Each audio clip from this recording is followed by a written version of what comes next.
चाहे दुश्मन कितना ही बड़ा क्यों ना हो, इन्हें लड़ना होगा। अपने परिवार और साम्राज्य को बचाने के लिए इस जंग को जीतना होगा। हालात चाहे कुछ भी हो, मौत ही इसका अंत है, क्योंकि यह एक युद्ध है जिसे शुरू किया था 6 भाइयों ने। इन्हें जीत की हवस नहीं और इन पे किसी का बस नहीं। जब ये चलते थे तो जमीन कांपती थी, पूरा जंगल इनके आगे सिर झुकाता था। ये मौत से कभी नहीं डरते थे, क्योंकि मौत अंत है नहीं तो मौत से भी क्यों डरे, ये जाके आसमान में थे इतिहास के सबसे खतरनाक शेर, जिन्होंने आपस में गठबंधन बनाया था और मिलकर 100 से भी ज्यादा शेरों को मारा था। अपने जीते जी इन्होंने इतने बड़े इलाके पर कब्जा किया था जितना आज तक किसी ने नहीं किया। इनका इलाका अमेरिका में मौजूद मैनहट्टन शहर से कई गुना ज्यादा बड़ा था। इनके बारे में कौन नहीं जानता, ये है brothers in blood, the Mapogo lions. Well, Mapogo सुनते ही आपके दिमाग में मिस्टर टी, किंकी टेल और मखुलू की तस्वीर आती होगी। आपको तो पता ही होगा इन भाइयों ने मिलकर कितने लायंस की जान लिए थे। यह सब खुद में ही एक मिसाल है, पर आपको जानकर हैरानी होगी कि सबकी कुछ न कुछ अनोखी कहानी है। वेल, अगर आप फैक्ट्स फिल्म के रेगुलर व्यूअर हैं तो आप लोगों ने अभी तक राजाओं के राजा, the godfather of Mapogo coalition, Makhulu, the devil Mister T और the king of beasts Dreadlock पर सेपरेट वीडियोस देखी होगी। इनके बारे में जानना हमारे लिए फख्र की बात रही। हमें इनकी कहानी से यह तो पता चल गया कि एक शेर वाकई में क्या होता है, लेकिन आज हम मपोगो गठबंधन के ऐसे स्तंभ की बात करने जा रहे हैं जिसकी नींव पर पूरा कॉलिशन यानी कि भाइयों का वजूद टिका हुआ था। मपोगो साम्राज्य का सेनापति और कमांडर होने के नाते इसने वो किया जिसकी वजह से आज मपोगो लायंस पूरी दुनिया में जाने जाते हैं। पर मिस्टर टी, मखुलू और किंकी टेल की पॉपुलैरिटी ने इस गठबंधन को वो रूप दिया जिसने अपने आंचल में इस महान शेर की कहानी को ढक दिया। पर आज हम इतिहास के पन्नों को पलटकर ऐसे मपोगो लायंस की गवाही देंगे जिसे दुनिया ने एक उपाधि दी है, और उसके इस नाम से आप खुद अंदाजा लगा सकते हैं कि ये शेर कैसा होगा। पेश है हमारे सामने the beast of Africa, Leonidas, the fearless king of Sparta. He is also known as राष्ट्रा और किंग रेड। पर अफ्रीका में मौजूद इस स्पार्टन किंग लियोनाइडस की कहानी को करीब से देखना चाहते हैं तो जुड़े रहिए मेरे साथ इस वीडियो के एंड तक। और मपोगो लायंस से प्यार करते हैं तो वीडियो को एक लाइक जल्दी से दे दीजिए, साथ ही साथ चैनल को सब्सक्राइब करके बेल आइकन प्रेस करना मत भूलिएगा, क्योंकि आप देख रहे हैं facts film the amazing kingdom of animals. आप में से कितने लोग ऐसे हैं जो किंग लियोनाइडस को जानते हैं? कमेंट में जल्दी से #300 टाइप कर दीजिए। मपोगो सम्राट राष्ट्रा के बारे में बहुत कम ही लोग जानते होंगे। यकीन मानिए दोस्तों, इसकी कहानी सुनकर आपके भी रोंगटे खड़े हो जाएंगे, साथ ही साथ आपके पैरों तले जमीन खिसक जाएंगी। मपोगो लायन राष्ट्रा एक डोमिनेंट, साथ ही साथ देखने में एक बीस्ट लगता था, और इसकी बहादुरी की वजह से रेंजर पीटर प्रिटोरियस ने किंग ऑफ स्पार्टा लियोनाइडस का नाम दिया। राष्ट्रा का जन्म साल 2001 में जनवरी के महीने में हुआ था, और जिस परिवार में राष्ट्रा का जन्म हुआ था वो साबी सैंड की रॉयल फैमिली स्पार्टा प्राइड थी। इसके रगों में वेस्ट स्ट्रीट मेरिलैंड्स का खून दौड़ता था, जिसके कारनामे आप मेरे दूसरे वीडियो में देख लीजिएगा, लिंक मैं डिस्क्रिप्शन में दे दूंगा। राष्ट्रा एक बहुत ही हैंडसम लायन था, जिसके अयाल बिल्कुल मखुलू की तरह गहरे रंग के और काले थे। शेरनियां इसके अयाल पर दीवानी थी। इसकी खूबसूरत अयाल की वजह से शुरुआत में इसका नाम ड्रेडलॉक भी पड़ा, पर बाद में जब ओरिजिनल मपोगो ड्रेडलॉक पैदा हुआ तो लोगों ने इसका नाम राष्ट्रा या रेड रख दिया, क्योंकि इसके अयाल मोस्टली गहरे और रेड रंग के थे। पर दुनिया भर में आज भी लोग राष्ट्रा और ड्रेडलॉक में कंफ्यूज हो जाते हैं, पर आपको नहीं होना है, क्योंकि आप हैं फैक्ट्स फिल्म मेंबर, और मैं उम्मीद करता हूं कि मैं कुछ दिनों पहले द बीस्ट मपोगो ड्रेडलॉक पर वीडियो बनाई थी, उसे आपने देखा होगा। आपके मन में कई सवाल भी होंगे कि अगर राष्ट्रा इतना ज्यादा पावरफुल था तो उसे पॉपुलैरिटी क्यों नहीं मिली। दरअसल एक दिन राष्ट्र अचानक रहस्यमय तरीके से गायब हो गया और लायंस की दुनिया में लोगों ने उसे द मिसिंग मपोगो का नाम दिया।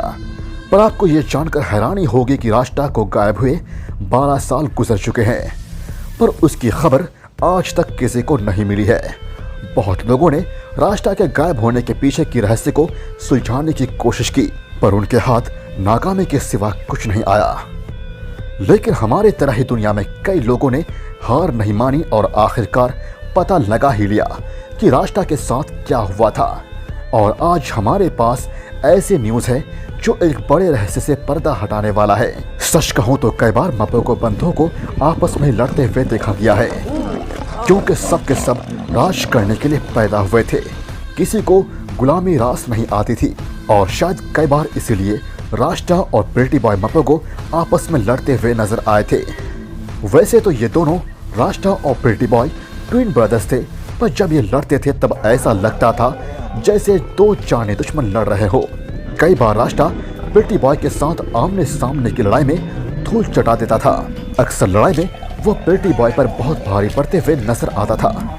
कभी कभार तो उसकी लड़ाई गॉडफादर मखुलू से भी हो जाती थी, लेकिन वो मखुलू को भी टक्कर देने से पीछे नहीं हटता था। ऐसे में हैरान कर देने वाली बात यह है कि इतने पावरफुल शेर को कौन मार सकता है और यह अचानक किस तरह गायब हो सकता है, जो अपने से बड़े शेर को भी आराम से मात देता था, जिसके सामने भर आ जाने से दूसरे शेर की फट के हाथ में आ जाती थी। सच कहूं तो राष्ट्र ने कई सारे लायंस को फाइट में हरा दिया था। जब भी ये 6 भाई किसी जंग पर जाते तब मखुलू की अगुवाई में सबसे अहम भूमिका राष्ट्र ही निभाता था। पर अफसोस इतने शानदार शेर की मौत एक मिस्ट्री बनकर रह गई है।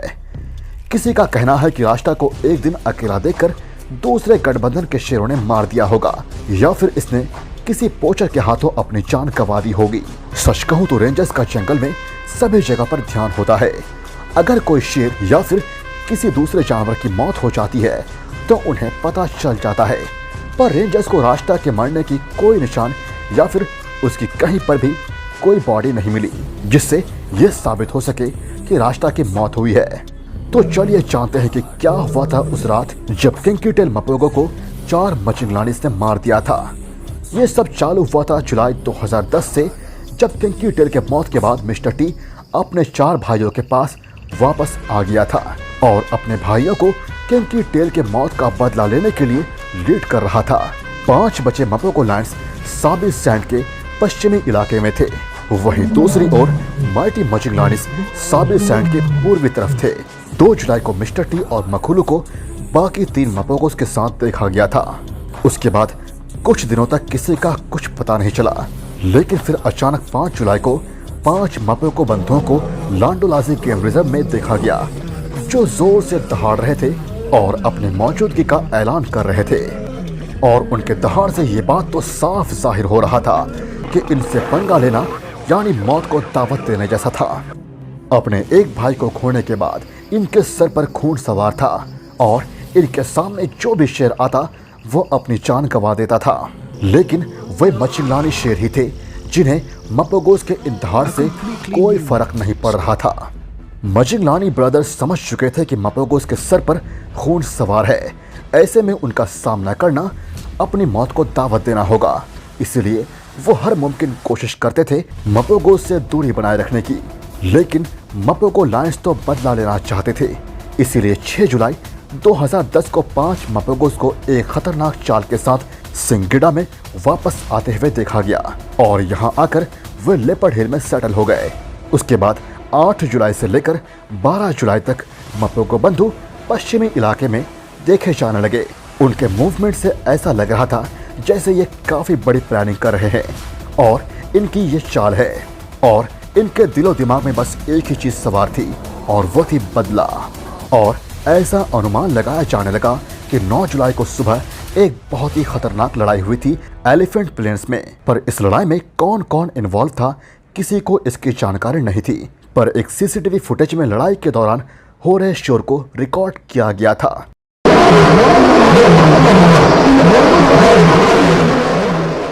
और कई सालों तक यही माना जाने लगा कि उस लड़ाई में मपोगो लाइन शामिल थे। पर हाल ही में इस बात का खुलासा हुआ कि उस लड़ाई में मपोगो बंधु शामिल नहीं थे और वह एक फेक इंफॉर्मेशन थी। दरअसल जब एलिफेंट प्लेन्स में वो लड़ाई हुई थी, उसके बाद राष्ट्र कई दिनों तक गायब था। फिर से 11 जुलाई 2010 को सुबह 3 मपोगोस को पश्चिमी इलाके में देखा गया, जिसमें कि राष्ट्र भी शामिल था, जबकि 2 बचे मपोगो लायंस को दक्षिण पश्चिमी इलाके में देखा गया।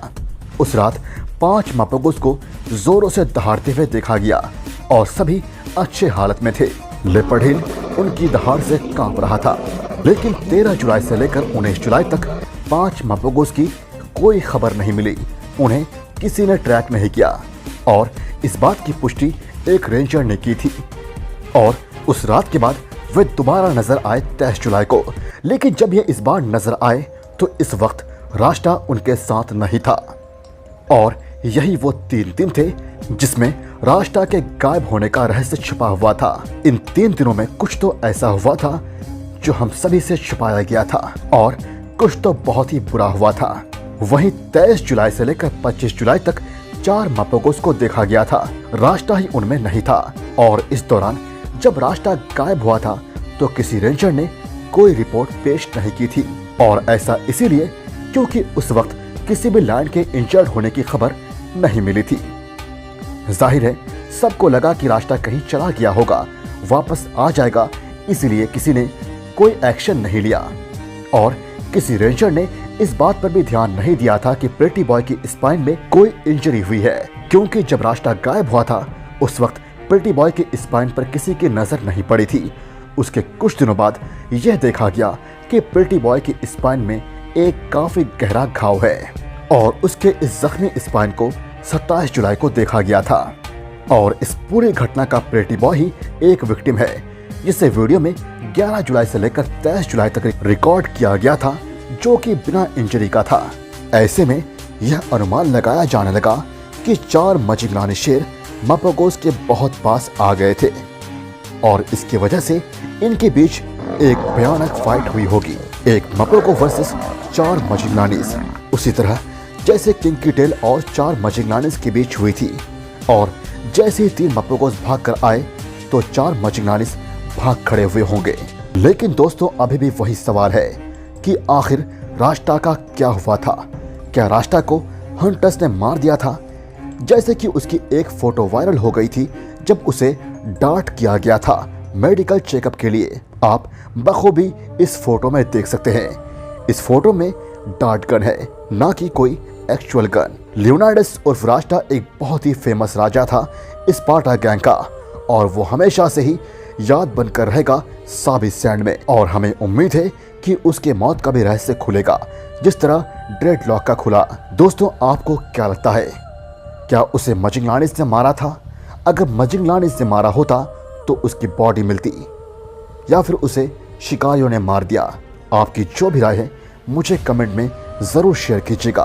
और आप अगली वीडियो किस टॉपिक पर देखना चाहते हैं मुझे कमेंट में बताइए। साथ ही साथ अगर आपको इस चैनल पर कोई कमी लगती है या अगर आप इस चैनल को बेहतर बनाने में कोई सजेशन देना चाहते हैं तो प्लीज़ आपका मोस्ट वेलकम है, आप कमेंट में शेयर कर सकते हैं। Thank you so much guys.